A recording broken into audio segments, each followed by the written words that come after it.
Bu fotoğraf MÜSİAD'ımızın yeni bir hikayesinin başlangıcı olan bir fotoğraf. MÜSİAD'ımız 14 bine yakın üyesiyle yurt içi yurt dışında neredeyse 190'ın üstünde şube ve irtibat noktasıyla yerelde ve globalde çok büyük bir sivil toplum kuruluşu. Fakat geriye dönüp baktığımız zaman özellikle son 20 yılda ülkemizin geldiği kalkınmaya paralel bir ekonomik kalkınmayı MÜSİAD üyeleri yapamadı. Bunun hep üzüntüsünü yaşamış bir genel başkanım. Dolayısıyla MÜSİAD üyelerini bir araya getirecek, doğru ortaklıklar, doğru girişimlere yatırım yapabilecekleri bir ortam hazırlamak için Girişim Sermayesi Yatırım Fonu'nu kurduk. 15 Kasım 2023'teki gong töreni Borsa İstanbul'da bir tanıtım gongu çaldık. Bu fotoğraf oranın fotoğraf karesi.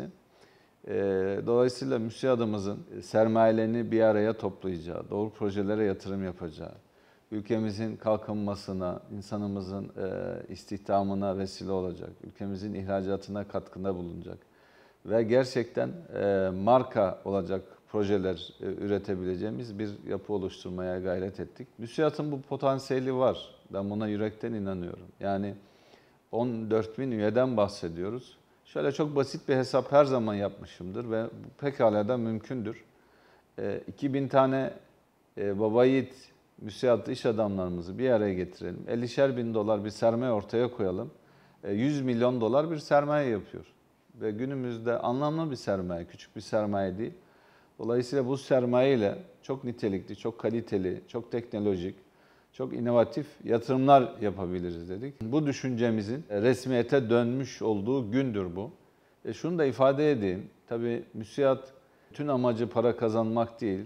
Mutlaka inancına göre bazı hassasiyetler de taşıyor. Özellikle faiz hassasiyeti bizde çok önemlidir. Bu açıdan baktığımız zaman bu girişim sermayesi ki tam adı Özel Müstakil Girişim Sermayesi Yatırım Fonu'dur. Bunun tüzüğünü biz hazırladık ve tamamen katılım esaslarına uygun bir şekilde girişim sermayesi fonun tüzüğünü hazırladık. Belki de ilk defa oldu. Birçok kişiye de örnek olabilecek bir yapıda.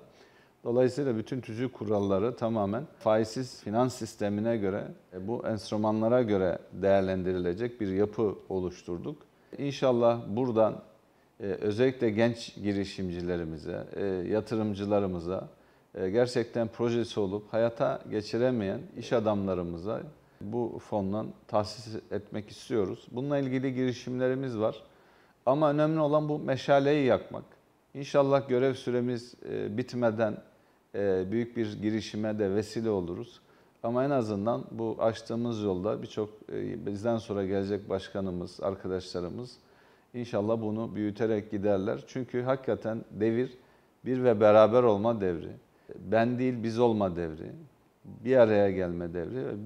Biz bir ve beraber olursak, birlikte yol yürürsek, birlikte doğru projelere kanalize olursak ben MÜSİAD'ın bir değil birkaç marka çıkaracağına yürekten inanıyorum. Bu fotoğraf da o günün anısına çekilmiş bir fotoğraf.